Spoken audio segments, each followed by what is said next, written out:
నమస్తే, welcome to our channel. నేను దిలీప్. ఈరోజు మన స్టూడియోలో మనతో ఉన్నారు సినీ అనలిస్ట్ జిఆర్ మహర్షి గారు. మహర్షి గారు నమస్తే సార్. నమస్తే దిలీప్. సార్, అల్లు రామలింగయ్య గారు అప్పట్లో ఆయన అన్ని పాత్రలు వేశారు. మొత్తం నిజంగా ఆడియన్స్ని చాలా అంటే చాలా బాగా అలరించారు ఆయన. సార్, అప్పట్లో ఆయన ట్రెండ్ ఎలా ఉండేది?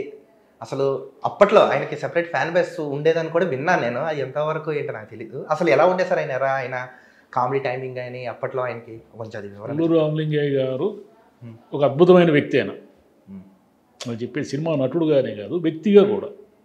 ఎందుకంటే పాలకొల్లు నుంచి దాదాపుగా ఒక నిస్సహాయమైన పరిస్థితి అంటే ఏమిటంటే పెద్దగా బ్యాకింగ్ లేదు ఆయనకి, ఆర్థికంగా బ్యాకింగ్ లేదు. అప్పటికి పెళ్ళయింది, పిల్లలు ఉన్నారు. 1953లో వచ్చిన పుట్టిల్లు సినిమాతో ఆయన మొదటిసారిగా వచ్చారు. గరికపాటి రాజారావు గారు ఆయనకు అవకాశం ఇచ్చారు. అంత హెల్ప్లెస్ కండిషన్లో మద్రాసు చేరుకున్న అల్లు రామలింగయ్య గారు తర్వాతి రోజుల్లో ఒక తెలుగు సినిమా ఇండస్ట్రీలో ఒక ఎంపైర్ని క్రియేట్ చేశారు. ఎంపైర్ అంటే ఒకసారి ఊహించుకోండి. ఒక సామాన్యుడిగా పాలకొల్లు నుంచి వచ్చి మద్రాసు చేరుకున్న అల్లు రామలింగయ్య గారు ఈరోజు ఆయన ఒక తెలుగు సినీ సామ్రాజ్యాన్ని నిర్మించారు. చిరంజీవి గారి ఫ్యామిలీ కావచ్చు, అల్లు అరవింద్ గారి ఫ్యామిలీ కావచ్చు, ఆయన కుటుంబంలో ఉన్నటువంటి హీరోలే దాదాపు 10 మంది ఉన్నారు. లావణ్య త్రిపాఠి కూడా ఆయన మనవరాల కింద అనుకుంటే మన పెళ్ళయింది కదా ఆ అమ్మాయి. తర్వాత నిహారిక కూడా మంచి నటి. అమ్మాయి పెద్దగా నటించలేదు, ఎక్కువ సినిమాల్లో నటించలేదు, కానీ నిహారిక కూడా అల్లు రామలింగయ్య కుటుంబానికి సంబంధించిన వాళ్ళే కదా. చిరంజీవి గారు అల్లుడు అంటే చిరంజీవి గారి కుటుంబం నుంచి వచ్చిన వాళ్ళు, అల్లు అరవింద్ గారి కుటుంబం నుంచి వచ్చిన వాళ్ళు, ఇలా అందరినీ తీస్తే మనము ఒక ఎంపైర్ ఉంది కదా, అది అల్లు రామలింగయ్య గారు సాధించారు దాన్ని. ఎట్లా అంటే ఆయనకి ఎన్ని మైనస్ పాయింట్లు ఉన్నాయో అన్ని మైనస్ పాయింట్లు ఉన్నాయి. ఒకటి, పెద్ద అందగాడు కాదు, ఆయన హీరోగా పనికిరాడు ఒకటి. 2, భారీ పర్సనాలిటీ కాదు, అంటే పెద్ద గుమ్మడిలాగా క్యారెక్టర్ ఆర్టిస్టు, ఎస్వి రంగారావు లాగా ఒక మల్టీ రోల్స్ వేయగల శక్తిమంతుడు కాదు. అలాగని అప్పుడు ఉన్నటువంటి హీరోకి అనుచరుడుగా ఉన్నటువంటి వేలంగు, లేదంటే అంజిగాడు అంటారే పాతాళ భైరవులు, బాలకృష్ణ, ఇలా వేషాలు వేయడానికి ఆయన సెట్ కాడు. ఎంత సంక్లిష్టమైన పరిస్థితి అంటే ఆయనది.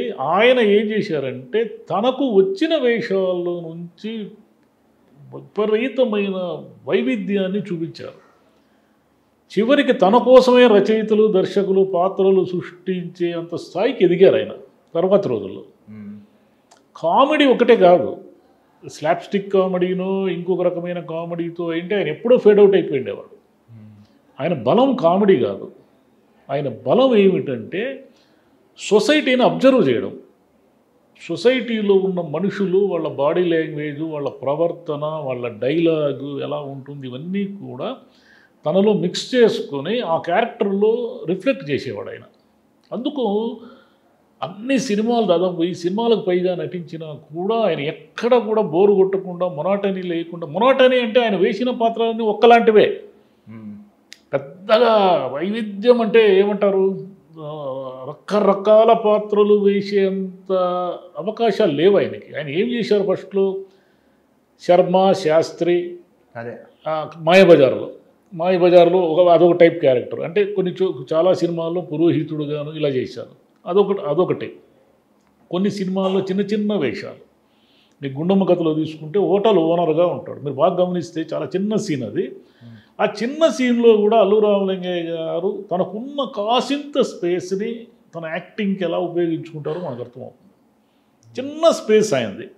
ఒక హోటల్లో కౌంటర్లో కూర్చొని ఉంటాడు, ఎన్టీ రామారావు గారు వచ్చి తినేసి బిల్లు కొట్టి పోతారు. 2 సీన్లు ఉంటాయి అంతే. ఈ 2 సీన్లలో కూడా అల్లు రామలింగయ్య గారు మనకి ప్రత్యేకంగా కనిపిస్తారు. అలా 1953లో పుట్టిల్లుతో వచ్చిన అదే సినిమాలో గరికపాటి రాజారావు గారి సినిమా అది. అదే సినిమాలో జమున గారు కూడా అదే సినిమాతో ఎంటర్ అయ్యారు. రాజారావు గారి ఫోటోని అల్లు రామలింగయ్య గారు తాను బతికున్నంత కాలము గౌరవించి ఇంట్లో పెట్టుకుని రోజు దేవుడికి దండం పెట్టినట్టు పెట్టేవాడంట. అదే ఆయన గొప్పతనం.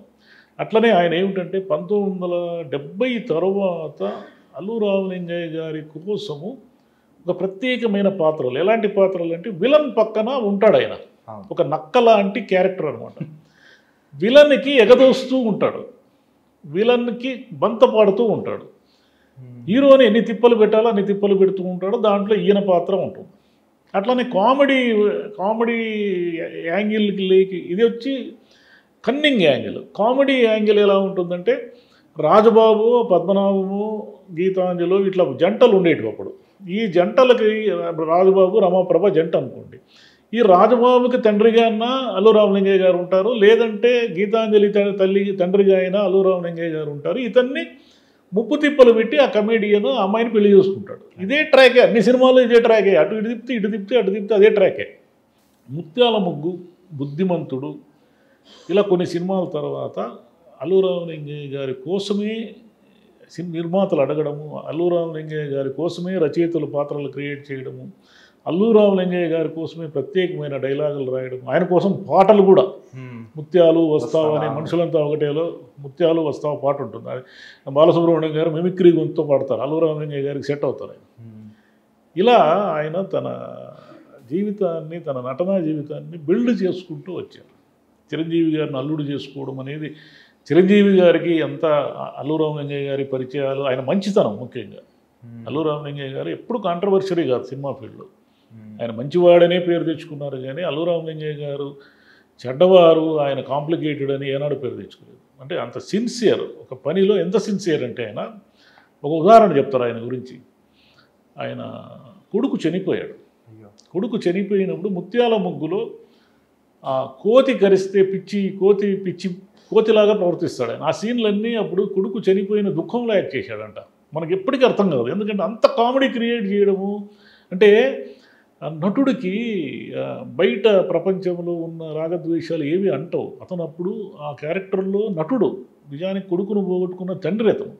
కానీ అక్కడ ఉన్న క్యారెక్టర్ ఏమిటి, ఒక పిచ్చిగా యాక్ట్ చేసి ప్రజలు నవ్వించాలి, అది క్యారెక్టర్. అంత అద్భుతంగా చేశాడు ఆయన. ఆయన పాలకొల్లులో ఉన్నప్పుడు కూడా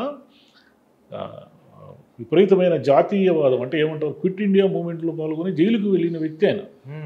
అదే కాకుండా ఆయనకి హోమియోపతి బాగా తెలుసు.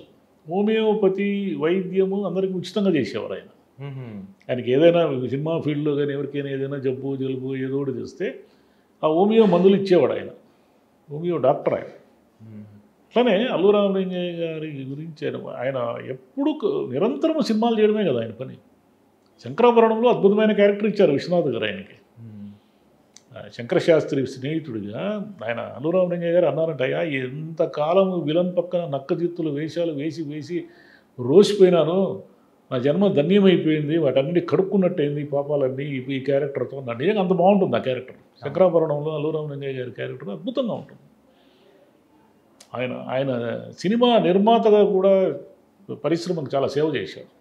అంటే ఇప్పుడు అల్లు అరవింద్ గారు తీస్తున్నారు, ఇవన్నీ ఉన్నాయి కదా, ఇవి తెలుసు మనకు ఈ జనరేషన్కి. కానీ ఆయన ఎప్పుడో 70s బంట్రోతు భార్య అనే సినిమాతో గీతా ఆర్ట్స్ పుట్టింది. గీతా ఆర్ట్స్ పుట్టింది ఈ మధ్య కాదు, గీతా ఆర్ట్స్ బంట్రోతు భార్యతో పుట్టింది. దాసరి నారాయణరావు గారు అద్భుతమైన కథ అది, దాసరి గారి కథ అది. ఒక కలెక్టర్కి ఒక బంట్రోతుకి వాళ్ళిద్దరు భార్యలు, అంటే ఇద్దరు భార్యలు స్నేహితులు, ఇద్దరు అమ్మాయిలు స్నేహితులు. ఒక ఆమె కలెక్టర్ని చేసుకుంటుంది, ఒక ఆమె కలెక్టర్కి బంట్రోతుగా పనిచేసి ఆయన్ని చేసుకుంటుంది. పేదవాళ్ళు, ఈమె పేద, ఆమె డబ్బున్న ఆమె స్నేహాన్ని మర్చిపోయి ఈ అమ్మాయిని అవమానిస్తుంది. అవమానించినప్పుడు ఈ అమ్మాయి నీ మొగుడుతో నా మొగుడికి సెల్యూట్ కొట్టిస్తాను చూడని ఇతన్ని ఎమ్మెల్యే చేస్తుంది. విజయ నిర్మల, ఆమె కే విజయ అనుకుంటా, వాళ్ళిద్దరు చేశారు ఆ క్యారెక్టర్స్. అట్లా బంట్రోతు భార్య, తర్వాత దేవుడే దిగివస్తే మంచి సినిమా తీశారు. దేవుడే దిగివస్తేలో అల్లు అరవింద్ గారు కూడా యాక్ట్ చేశారు. దాంట్లో రావు గోపాలరావు గారు శివుడుగా ఉంటారు, ఆయన భూలోకం మీదకి వస్తే ఏం జరుగుతుంది అనేది కథ. అట్లనే ఆయన జోడీ కూడా మీకు ఎలాగంటే నాగభూషణము అల్లు రామలింగయ్య, రావు గోపాలరావు అల్లు రామలింగయ్య. అంటే విలన్కి పక్కన ఉంటాడు, ఎప్పుడు విలన్కి పక్కన ఉండి విలన్కి వంత పాడుతూ ఉంటాడు. వాళ్ళిద్దరు ఆ జంటలు కూడా సూపర్ హిట్ జంట. రావు గోపాలరావు అల్లు రామలింగయ్య కామెడీ ఇప్పుడు మీరు యూట్యూబ్లో పెట్టుకొని చూసినా కూడా మామూలుగా ఉండవు ఆ సీన్లు.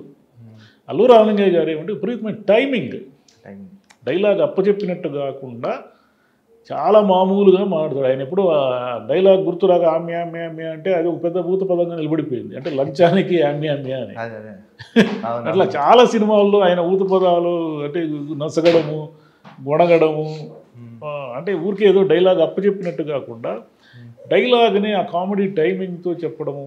అవతల వాళ్ళు ఎంత పెద్ద నటులైనా సరే అల్లు రామలింగయ్య సీన్లో ఉన్నారంటే జాగ్రత్తగా ఉండాలన్నమాట. ఎందుకంటే అందరూ తినేస్తాడు ఈయన. ఈయనకు ఉన్నది చిన్న రోలా పెద్ద రోలా అనేది ఆయనకు సంబంధం లేదు. మీకు మాయాబజార్లో వంగర ఈయన శర్మ శాస్త్రి క్యారెక్టర్లు వేశారు. ఏమి క్యారెక్టర్లు అవి ఇప్పటికీ మనకు ఎంత గుర్తుంటాయి. అంటే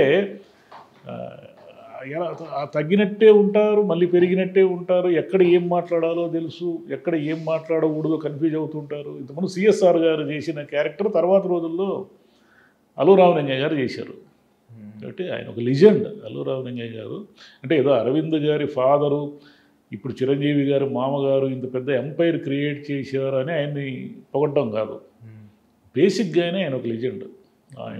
ఆయన చేసినన్ని క్యారెక్టర్లు అన్నీ ఒకటే టైపు క్యారెక్టర్లని మామూలు వ్యక్తులైతే ఎప్పుడో ఫేడౌట్ అయిపోయి ఉండేవాళ్ళు, బోరు కొట్టేసి ఉండేవాళ్ళు. ఎందుకంటే దాంట్లో అంత వైవిధ్యం చూపించడం అనేది కష్టం కదా. అంటే అన్ని సినిమాల్లోనూ నాగభూషణ గారికి పక్కన ఉండడము, రావు గోపాలరావుకి పక్కన ఉండడము చేసినా కూడా ఏ సినిమాని రిపీట్ చేయడు ఆయన. మీకు మన ఊరి పాండవుల్లో ఉన్నట్టుగా, బుద్ధిమంతుడిలో ఉన్నట్టుగా మన ఊరి పాండవుల్లో ఉండడు, మన ఊరి పాండవుల్లో ఉన్నట్టుగా ఇంకొక సినిమాలో ఉండరు. అది ఆయన ప్రత్యేకత. ఆయనకి పద్మశ్రీ వచ్చిన 2వ హాస్య నటులు ఆయన. మొదట రేలంగి గారికి వచ్చింది, తర్వాత 1990లో అల్లు రామలింగయ్య గారికి వచ్చింది, తర్వాత రోజుల్లో బ్రహ్మానందం గారికి, కోటా గారికి వీళ్ళకి వచ్చాయి. పద్మశ్రీ పొందిన గొప్ప నటులు. ఇంకోటి ఏమిటంటే మన 2 రాష్ట్రాల్లో కనీసము 7-8 నగరాల్లో ఆయన విగ్రహాలు ఉన్నాయి. ఒక కమేడియన్కి అంతగా గౌరవించడం, అంతగా విగ్రహాలు పెట్టి సత్కరించడం అనేది చాలా గొప్ప విషయం.